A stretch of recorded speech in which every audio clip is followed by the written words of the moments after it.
শহীদ আল্লামা দেলাওয়ার হোসাইন সাইবি রহমাতুল্লাহ আলাইহি কেউ যদি বলেন মারা গেছে, না, উনি মারা যায়নি, ওনাকে মেরে ফেলা হয়েছে।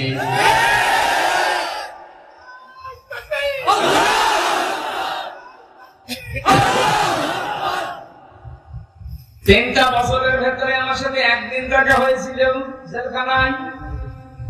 উনি 1 নম্বরে, আমি 4 নম্বরে। বহু কথা ওই 10 মিনিটের ভেতর আমাকে শুনিয়েছিল।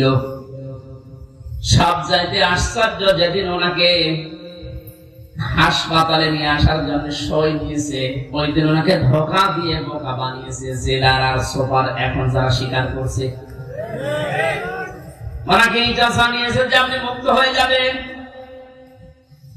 এদেশের নির্বাহী আদেশে যিনি দায়িত্বে আছেন ওই সময় ছিলেন, তিনি নির্বাহী আদেশ দিয়ে আপনাকে মুক্ত করে দেবে, আপনি মুক্ত বাতাসে আবার কোরআনের কথা বলতে পারবেন। এ কথা বলার পরে সবাই নিয়ে ওখান থেকে বের করে প্রথমে গাজীপুরে নিয়ে যায়, ওই জায়গা থেকে নিয়ে যায় মেডিকেলে। ওখানে যাবার পর গাড়ি থেকে নামার সময় যে হাসিটা দেখেছিলেন আপনারা, আমরা তো জানি না, পরের দিন শুনলাম মারা গেছে। এখন ভিডিওতে দেখতে পাচ্ছি যে হাসিটা উনি দিয়েছিলেন, ওনার বিশ্বাস ছিল আমি আবার মুক্ত জীবনে কোরআনের কথা বলতে পারবো।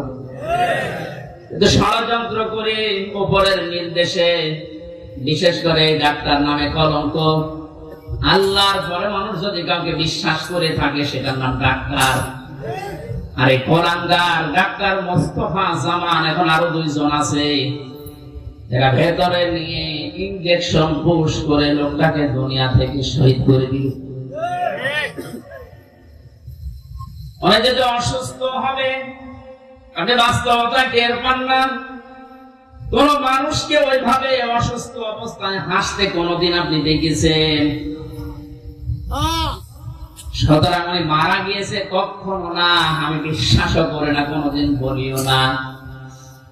উনি শাহাদাতের মর্যাদা পেয়েছেন, কারণ সারা জীবন ওনার মোনাজাত ছিল আল্লাহুম্মা ইন্নী আসআলুকা শাহাদাতান ফি সাবিলিক। আল্লাহ, আমার সাধারণ ভাবে মরণ দিও না, মরণ দিলে তুমি শাহাদাতের মরণ দিও। বহু মানুষকে হাসপাতালে আমি এই জেলখানার গেট দিয়ে বের হয়ে যেতে দেখেছি, সেলের ভেতরেই হয়তো মারা গেছে, কিন্তু নিয়ে যে প্রচার করে যে উনি মারা গেছে চিকিৎসাধীন অবস্থায়, অথচ জেলের ভেতরে মরে যায় অনেকে। এই জন্য আমার প্রতিদিনের তাহাজ্জুদের নামাজের দোয়া এটাই ছিল, আল্লাহ তুমি আমাকে এইভাবে সাধারণ মরণ দিও না। আল্লাহুম্মা ইন্নী আসআলুকা শাহাদাতান ফি সাবিলিক ওয়াজআল মাউতি ফি বালাদি রাসূলিক। হযরত ওমর এই দোয়া করতেন। এই প্রথম তোকে আমি মাঝে মাঝে বলেছি, আল্লাহ তুমি যদি মরণ আমাকে দাও তো শাহাদাতের মরণ দিও। কোরআনের পাখির সারা জীবনের মোনাজাত ছিল এইটা, আল্লাহ তুমি আমাকে শাহাদাতের মরণ দিও। এজন্য উনি শাহাদাতই পেয়েছে। শাহাদাত যারা বরণ করিয়েছে তাদের শাহাদাত এখন বরণ করানো লাগবে না। এরা তো আর শাহাদাত পাবে না, কারণ জালেমদের ভাগ্যে আল্লাহ শাহাদাতের শব্দ দেয়নি। আল্লাহু লা ইয়াহদিল কওমাস যালিমিন। আল্লাহ পাক বলেন জালেমদেরকে আমি আল্লাহ হেদায়েত দেই না, পথ দেখাই না। সুতরাং যারা জুলুম করে মানুষের জীবন নষ্ট করে দিয়েছেন, সে শাহাদাতের মরণ পেয়ে জান্নাতের পাখি হয়ে উড়ে বেড়াচ্ছে, তা আপনি কি করবেন?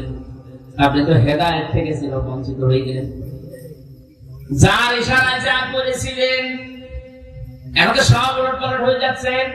আজকে হিসাবে অবৈধ আইন মন্ত্রী আনিসুল হকের বক্তব্য, আমি যা করেছি এতদিন সব করেছি হাসিনার কথা ঠেলা সামলাইবা। শুধু এ নাম, এদেশে যত মানুষ অত্যাচার জুলুম নির্যাতন চালিয়েছে প্রত্যেককে যদি রিমান্ডে আমার সাথে যা করেছে ওইটুকু করে তো সব সত্য কথা বলবে। মাটির নিচে নিয়েছিল, মাটির নিচে নিয়ে চোখ বাঁধা কালো কাপড় দিয়ে পেছনে হাত বাঁধা। পেছনে যদি এমনি হাত বাঁধে, যদি হ্যান্ডকাপ, ওটা এমনিতে হাত কেটে যায়। পেছনে হাত দিয়ে যদি উপরের দিকে টান টান করে রাখে 11 ঘন্টা, বলেন সত্য বলেন আর মিথ্যা বলেন, যা বলবে বাবা সব ঠিক আছে। এই জন্য আমি এখন দাবি জানাই, আমার মুখ দিয়ে যারা এরকম উল্টা পাল্টা কথা, আমি তো বলি নাই একটা 11 ঘন্টা দাঁড় করানোর পর আমি বলি নাই 10 দিন রিমান্ড, আমি একটা কথাও না, আমি এগুলো করি না। আপনি আন্দাজে জোর করে বলাবেন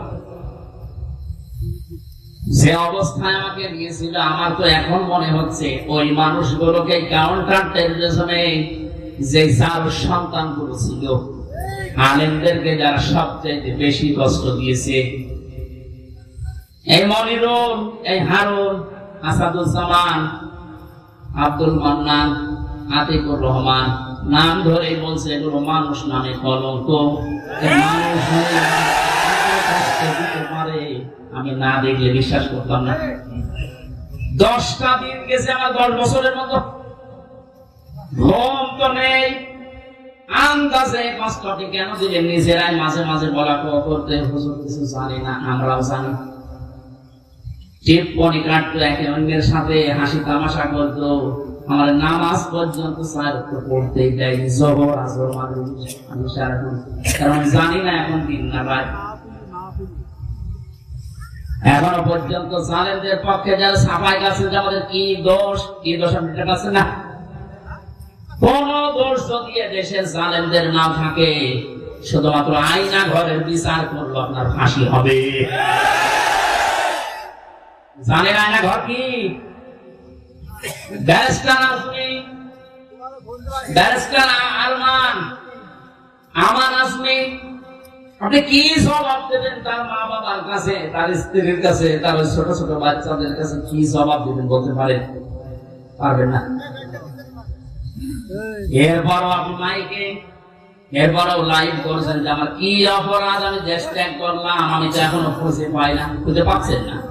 কোন দোষ যদি আপনার নাও থাকে, সবচাইতে বড় দোষ আয়না ঘর বানাচ্ছেন। এটার চাইতে মারাত্মক পৃথিবীতে কোন জুলুম আছে বলে আমি জানি না। জীবিত মানুষকে এদিকে 1.5 হাত, এদিকে 1.5 হাত, ওর মাঝখানে পায়খানা।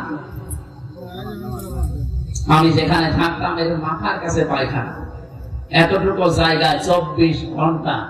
আর খাবার সাদায় মধ্যে 2-3 দিন আগের খাবার, পচা খাবার ফেলে খান, তারা এক বাটির ভেতরে 4-5টা তরকারি দিয়ে দেয়, আবার ডাল দিয়ে দেয়, খাই খান না খান, আপনি মরে যান, ওদের কোনো অসুবিধা। কারণ কেউ জানে না তো পৃথিবী তো আছে কি এমন জায়গায়, এমন ভয়ঙ্কর, এমনিতেই মানুষ হাঁটে করে মরে যাবে। এই জন্য যারা তত্ত্ববটন জড়িত এই জুলুমের সাথে, ওদের কোনো শাস্তি দেওয়ার দরকার নেই, শুধু এই ঘরের ভেতরে 10 দিন একটু আটকে রাখে। আমাদের তাও সেনাই তো কোরআন ছিল, আমি কোরআন পড়তে পারতাম, ও শয়তানদের তো কোরআন ওই এমনি টেনশন করবে। এখনো টের পাচ্ছে না আমি কি করেছি, এত আমার উপর জনগণ এত দেখলো, টের পাচ্ছেন। জালেমরা জাহান্নামে যাবে, তার 1 নাম্বার কারণ এরা আল্লাহর মামলার আসামি। এটা কি বাংলা? সূরা শুরার 42 নম্বর আয়াতে আল্লাহ জানিয়ে দিয়েছেন, ইন্নামাস সাবিলু আলাল্লাযিনা ইউযলিমুনান নাস, অবশ্যই আমি আল্লাহ মামলা দেব তাদের বিরুদ্ধে যারা মানুষ হয়ে মানুষের উপরে জুলুম করছে। সুতরাং 15-17 বছর যারা জুলুম করেছে, আপনি হামজার মামলার আসামি না হলেও আপনি আল্লাহর মামলার আসামি। সাধারণ মানুষ মামলা দিয়েছে দরবেশ বাবার নামে, ইয়ানিসুল হকের নামে সাধারণ মানুষ মামলা দিয়েছে, এক গরিব মানুষ। তারপরেও ওই বাংলাদেশে হাজার হাজার লক্ষ উকিল থাকার পরেও এই লক্ষার পক্ষে কোন উকিল এখনো দাঁড়ায়নি। আর আপনি তো সাধারণ মানুষের মামলার আসামি না, আপনি সরাসরি আল্লাহর মামলার আসামি।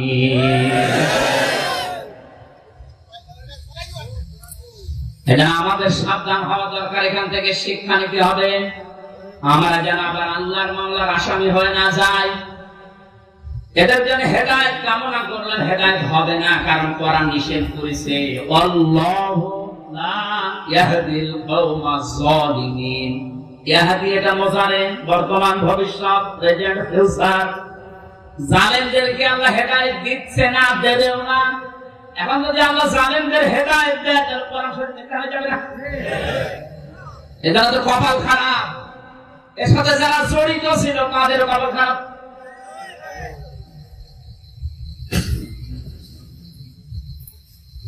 শরীফপুর পাশে বড় ব্যথা নিয়ে কথা বলছি। এই জালেমদের জুলুমের কারণে আমার ছোট মেয়েটা আজ পর্যন্ত আমার চিনি না, আমার কাছে আসতে চাই না, ভয় পায়। কি করেছিলাম? কোরআন হাদিসের কথাগুলো ওপেন ভাবে বলতাম, গোপন রাখতাম না। এইটা আমার অপরাধ।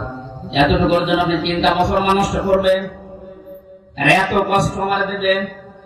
এটা ধরে নিয়েছে, বুঝিয়ে তো ছড়ে দিলেই হয়েছে। এইভাবে বলতে নেই, আমি তো সংশোধন হয়ে যেতাম। 8 মাস 9 মাস বয়সে আমি রেখে এসেছিলাম। 3 বছর পরে এখনো বয়স 4 বছর, এখনো পর্যন্ত স্বাভাবিক না, আমার কাছে আসতে চাই না। কেন আপনি কাজ করবেন? কি জবাব দেবেন বলেন তো? এই জন্য মাওলানা মামুনুল হক এই কথাটা বারবার আমাকে শোনাতে, জালেমদের বেঈমানদের কোন জানাজা নেই, জানাজা মানে তাকে সাক্ষী দিয়ে আল্লাহর কাছে পৌঁছিয়ে দেয় যে ভালো ছিল। এই কথা বলা যাবে?